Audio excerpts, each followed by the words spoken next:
पिछले एपिसोड में आपने देखा कि चीन ताइवान से बार बार हारता गया। चीन के दो बड़े आंदोलन बुरी तरह से नाकाम रहे और लाखों लोग जुल्म, तकलीफ और बहुत ज्यादा दर्द से गुजरकर मौत का शिकार हो गए, जिसके बाद चीन के आंदोलन को रोक दिया गया। अब इससे आगे सुनिए, वियतनाम में अमेरिकियों पर क्या गुजरी। 1971 की भारत पाक जंग में चीन पाकिस्तान की मदद क्यों न कर सका। क्या आप जानते हैं कि चीन और भारत के बीच में 1962 के बाद भी जंग हुई थी, और वो भला कौन सी जंग थी। अमेरिका ने चीन को रूसी एटम बमों से आखिर कैसे बचाया, और दुनिया की मशहूर जंगों में से एक वियतनाम वॉर के बारे में भी आपको बताएंगे 7वें एपिसोड में। फ्रांस में एक मास्टर शेफ यानी बावर्ची था जो पेस्ट्रीज बनाता था। जब पहले वर्ल्ड वॉर के खात्मे पर अमेरिका के प्रेसिडेंट विल्सन सुलह समझौते के करार करने के लिए फ्रांस पहुंचे तो फ्रांस के इस बावर्ची की उम्मीदें जाग उठी। दरअसल वो बावर्ची अमेरिका के पीएम से मिलना चाहता था, लेकिन जाहिर है कि एक बड़े सुपर पावर देश का प्रधानमंत्री किसी आम आदमी से, किसी बावर्ची से भला क्यों मिलना चाहेगा। लेकिन काश उस वक्त उन्हें ये बात मालूम होती कि आज जो शख्स एक आम बावर्ची है वो आने वाले बरसों में अमेरिका पर बहुत भारी पड़ने वाला है। ये वही बावर्ची था जिसने 40 साल बाद वियतनाम को आजाद कराने की जंग में फ्रांस और अमेरिका दोनों को बुरी तरह से मात दी, उन्हें हराया।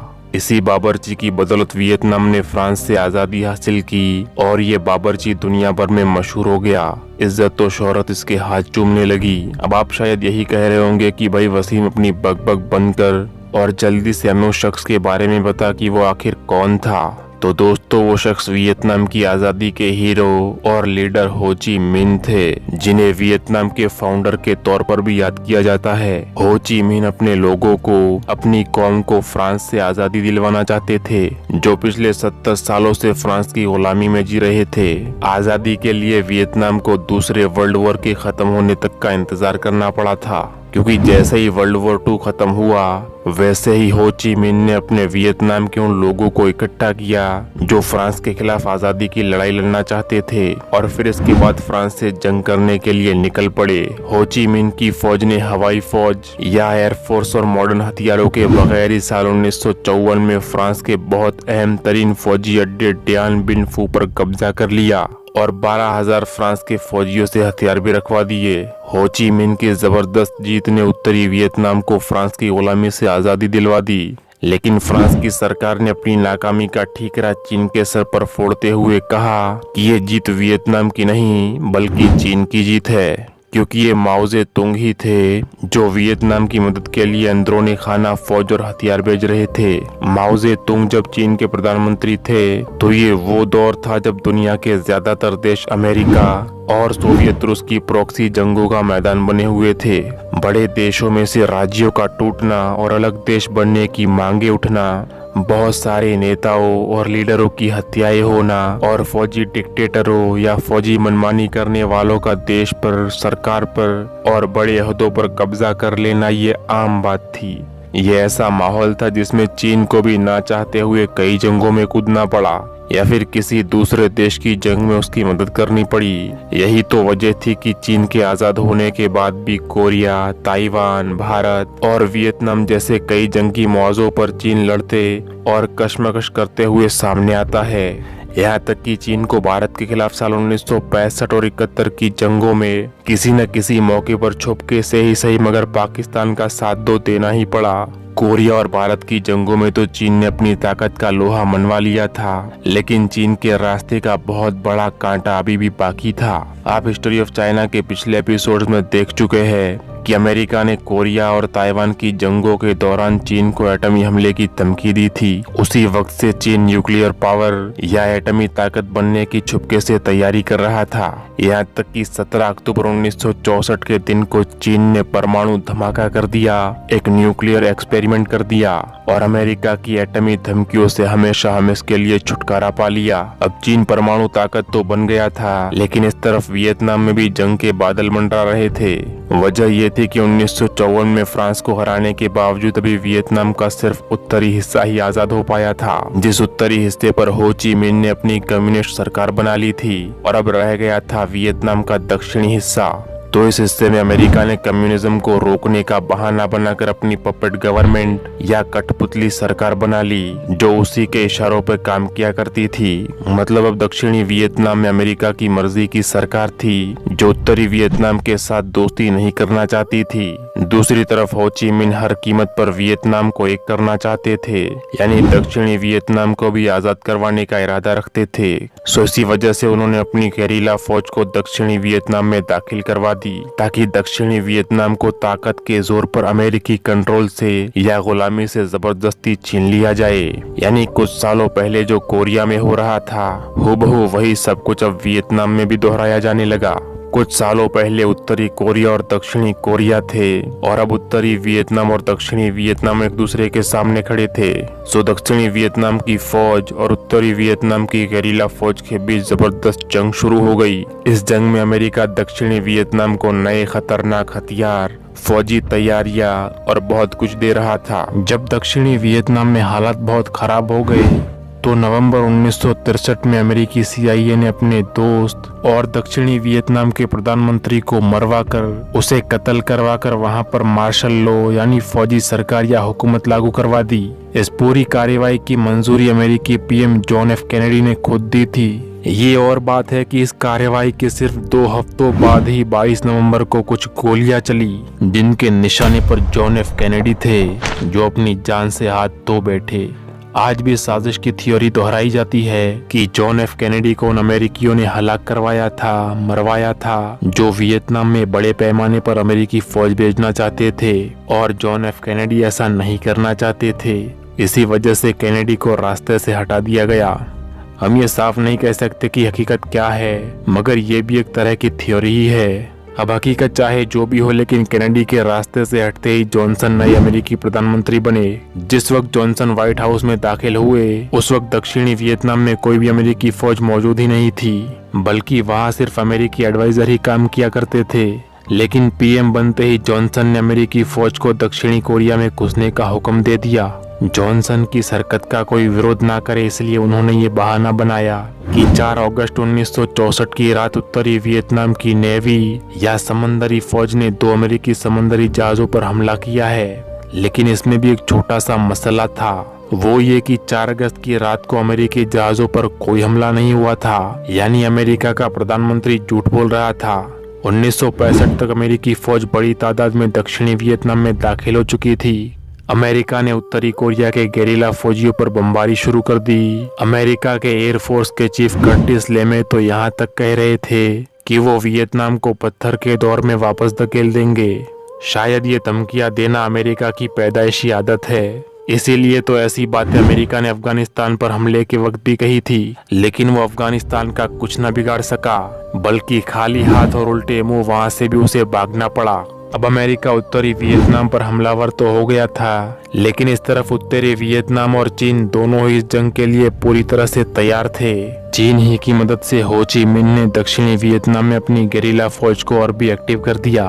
उत्तरी वियतनाम की ये गेरिला फौज वियत कॉन्ग कहलाती थी, और इस वियत कॉन्ग को मदद मिलती थी उत्तरी वियतनाम की फौज से, जो उत्तरी वियतनाम आर्मी कहलाती थी। कशमकश जारी रही, यहाँ तक कि साल 1965 के आखिरी महीनों में वियतनाम और चीन की गैर एलानिया जंग शुरू हो गई। भले ही उस वक्त चीन और रूस के ताल्लुकात अच्छे नहीं थे, फिर भी रूस ने अमेरिका को नीचा दिखाने के लिए एक बार फिर से चीन से हाथ मिला लिया।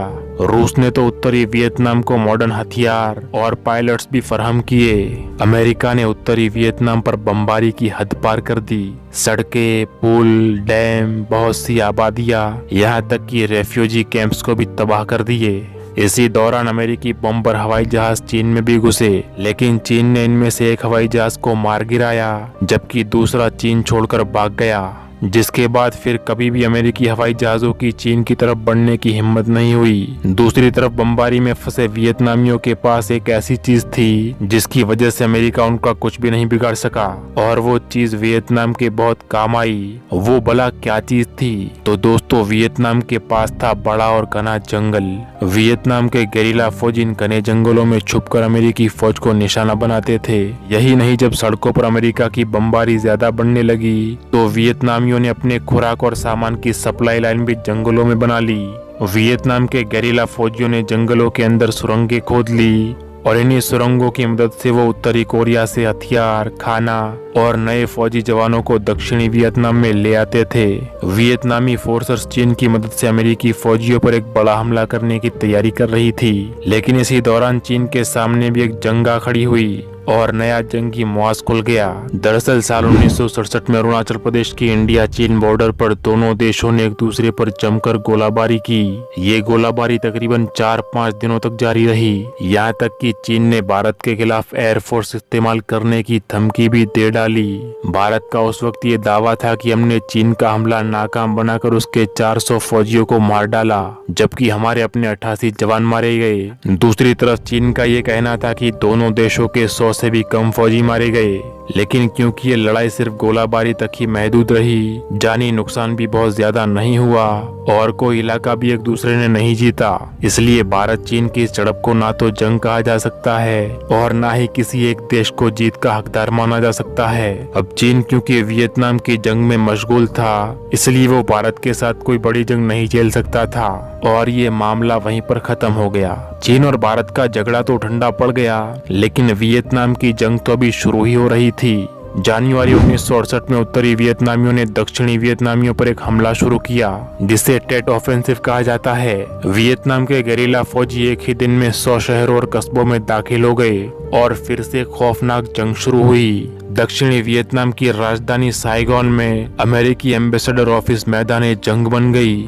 अमेरिकी हेलीकॉप्टर की मशीन गन फायरिंग से सैकड़ों वियतनामी हमलावर मारे गए और अमेरिकी एम्बेसडर ऑफिस महफूज ही रही, लेकिन जंग की वजह से पूरा दक्षिणी वियतनाम चक्का जाम हो चुका था। टेट ऑफेंसिव हमला पूरे 1 साल तक पै दर पै जारी रहा। भले ही अमेरिका की फौज ने उत्तरी वियतनाम के इस हमले को पूरी तरह से नाकाम बना दिया था, लेकिन जैसे ही जंग में मारे जाने वाले अमेरिकी फौजियों की तस्वीरें और लाशें धड़ल्ले से अमेरिका पहुंचने लगी, तो अमेरिका में कोहराम मच गया। अमेरिका की जनता जंग के खिलाफ ही प्रदर्शन करने लगी, लेकिन जंग की मुखालिफत की सिर्फ यही एक वजह नहीं थी। आप में से बहुत से लोगों के लिए शायद ये नई बात हो, लेकिन इस दौर में अमेरिका में कॉन्स्क्रिप्शन या लाजमी फौजी खिदमत का कानून नाफिज था। मतलब कि अमेरिका की सरकार किसी भी वक्त आम जनता में से, शहरियों में से किसी को भी जंग पर भेज सकती थी और इसका इनकार करने वालों को जेल भेज दिया जाता था। यहाँ तक कि जमाने भर में आज तक मशहूर बॉक्सर मोहम्मद अली साहब को भी वियतनाम जंग में शामिल होने का इनकार करने पर जेल में जाना पड़ा था। जी हाँ, अमेरिका इतना कमजोर हो चुका था कि आम शहरियों को जंग लड़ने पर भेजने के लिए मजबूर हो चुका था। अमेरिका के वियतनाम में 5.5 लाख फौजी मौजूद थे, जिन्हें बारी बारी वापस बुलाकर इनकी जगह नए फौजी भेजे जाते थे। इस तरह से लाजमी फौजी खिदमत कानून के तहत वियतनाम जंग में 25 लाख अमेरिकियों ने हमला किया। ये अमेरिकी चूंकि रेगुलर फौजी नहीं थे, इसलिए वो जल्द ही जंग से बहुत ज्यादा नफरत करने लगे। अब ये सब फौजी वतन वापस जाकर लोगों को वियतनाम जंग की ऐसी ऐसी दास्तानें सुनाते, जिसे सुनकर अमेरिका की जनता और भी ज्यादा भड़कने लगती थी। वियतनाम जंग के खिलाफ अमेरिका में ऐसा माहौल बन गया था कि अमेरिकी प्रधानमंत्री जॉनसन को अगले इलेक्शन में अपनी हार साफ साफ नजर आने लगी। उन्होंने आने वाले इलेक्शन न लड़ने का ऐलान भी कर दिया। ट्रूमैन के बाद वो दूसरे अमेरिकी प्रधानमंत्री थे जिनको एक ऐसी जंग की वजह से अमेरिका की जनता में नापसंद होकर इलेक्शन से पीछे हटना पड़ा, जिसमें चीन भी शामिल था। नवंबर 1967 में जब अमेरिका में इलेक्शन हुए, तो उसके नतीजे में रिचर्ड निक्सन अमेरिका के नए प्रधानमंत्री बन गए। रिचर्ड निक्सन ने इलेक्शन से पहले अमेरिका की जनता से ये वादा किया था कि अगर वो प्रधानमंत्री बने तो वियतनाम की जंग खत्म कर देंगे। अमेरिका के इतिहास में ये एक तरह का रिवाज ही रहा है कि एक प्रधानमंत्री जंग शुरू करके इज्जत और शोहरत कमाता है, जबकि दूसरा प्रधानमंत्री जंग को खत्म करने के नाम पर वोट लेकर व्हाइट हाउस की चाबी अपने नाम कर लेता है। वियतनाम जंग के दौरान भी हूबहू ऐसा ही हुआ, लेकिन जब रिचर्ड निक्सन ने सरकार संभाली तो न सिर्फ ये कि वो वियतनाम जंग खत्म करने के वादे से मुकर गए, बल्कि वियतनाम के करीब वाले एक देश कंबोडिया से भी जंग शुरू करके एक और नया जंगी मुआज खोल लिया। दरअसल रिचर्ड निक्सन का कहना था कि वियतनाम के गेरिला फौजी अपना सारा सामान और सप्लाई कंबोडिया से ही लाते हैं, इसलिए वहां पर हमला करना बहुत जरूरी है। लेकिन अब तक अमेरिकी जनता जंग से थक चुकी थी, पक चुकी थी। खास तौर पर जवान पीढ़ी यानी स्टूडेंट सड़कों पर निकल आए। अमेरिका में शहर शहर प्रदर्शन होने लगे, यहाँ तक कि अमेरिका को इस बवाल को शांत करवाने के लिए फौज तक बुलानी पड़ गई। 4 मई 1970 को वॉशिंगटन की कैंट स्टेट यूनिवर्सिटी में अमेरिकी फौजियों ने 2 शिक्षकों के साथ साथ 4 विद्यार्थियों को गोली मारकर कत्ल कर दिया। अमेरिका की सड़कों पर लाशें पड़ी थी और अमेरिका की जनता जंग की तपिश अपने घरों में महसूस कर रही थी, जिसके बाद प्रदर्शन और ज्यादा तेज हो गया और आखिरकार प्रधानमंत्री रिचर्ड निक्सन को घुटने टेकने पड़े। उन्होंने वियतनाम से पीछे हटने का फैसला तो कर लिया, लेकिन तब तक अमेरिका में एक बहुत बड़ा बदलाव आ चुका था। अब अमेरिका ये बात अच्छी तरह से समझ गया था कि जब तक वो चीन को अपने साथ नहीं मिलाएगा तब तक वो सोवियत रूस की ताकत को खत्म नहीं कर पाएगा, क्योंकि कोरिया हो या वियतनाम, हर जगह अमेरिका का बराह रास्त सामना सिर्फ चीन से ही हो रहा था। अमेरिका अब चीन से दोस्ती करना चाहता था और ऐसा करने के लिए उसे एक मौका मिल भी गया। दरअसल हुआ कुछ यूं कि रूस और चीन के बीच में सरहदी कश्मकशों ने बड़ी दुश्मनी की शक्ल इख्तियार कर ली। बात इतनी बढ़ गई कि सोवियत रूस ने फैसला किया कि वो चीन पर एटम बम फेंककर उसे तबाह कर देगा। रूस ने तो अमेरिका तक को कहा कि वो इस मामले में गैर जानिबदार रहे, लेकिन अमेरिका ने इनकार करते हुए रूस को ये धमकी दी कि अगर चीन पर हमला हुआ तो अमेरिका रूस के 130 शहरों पर एटमी मिसाइल्स फायर कर देगा, जिसके बाद ये मामला ठंडा पड़ गया। अब अमेरिका ने खुफिया चाल चलना शुरू की और चीन से दोस्ती करने के लिए पाकिस्तान को एक कड़ी की तरह इस्तेमाल किया। जुलाई 1971 में पाकिस्तान से एक हवाई जहाज ने उड़ान भरी जो सीधे चीन जा पहुंचा। इस हवाई जहाज में पाकिस्तानियों के साथ साथ उनके बॉस हेनरी किसिंजर भी शामिल थे। उन्होंने चीन के प्रधानमंत्री से मुलाकात की, फिर वो लौट आए और 3 महीनों बाद अक्टूबर में ही चीन को यूएन नेशन की सीट भी मिल गई। अमेरिका ने बज़ाहिर चीन के हक में वोट नहीं किया, लेकिन अमेरिका के अहम तरीन दोस्त ब्रिटेन, कनाडा और इसराइल चीन का साथ दे रहे थे, जिसका साफ साफ मतलब यही था कि चीन को यूएन नेशंस की सीट दिलवाने के पीछे बहरहाल अमेरिका का ही हाथ था। इस वाकये के 2 बरस बाद साल 1973 तक अमेरिकी फौज वियतनाम से भी निकल चुकी थी। शायद इसकी वजह यही थी कि अमेरिका और चीन के आलमी ओहदेदार एक होते जा रहे थे और शायद उन्होंने वियतनाम में प्रॉक्सी वॉर खत्म करने का कोई खुफिया करार कर ही लिया था। हकीकत जो भी हो, लेकिन हुआ ये कि 1975 में उत्तरी वियतनाम ने दक्षिणी वियतनाम पर कब्जा कर लिया और ये जंग खत्म हो गई। अब वियतनाम फ्रांस के कब्जे और सिविल वॉर या अंदरूनी जंगों से आजाद तो हो चुका था, लेकिन वियतनाम की आजादी के हीरो हो ची मिन ये सब देखने के लिए जिंदा नहीं रहे थे। वियतनाम की जंग अमेरिका के इतिहास में तालिबान और अफगानिस्तान को छोड़कर अब तक की एक लौती हार है। अमेरिका ने जंग के बाद अपना लाजमी फौजी कानून भी खत्म कर दिया।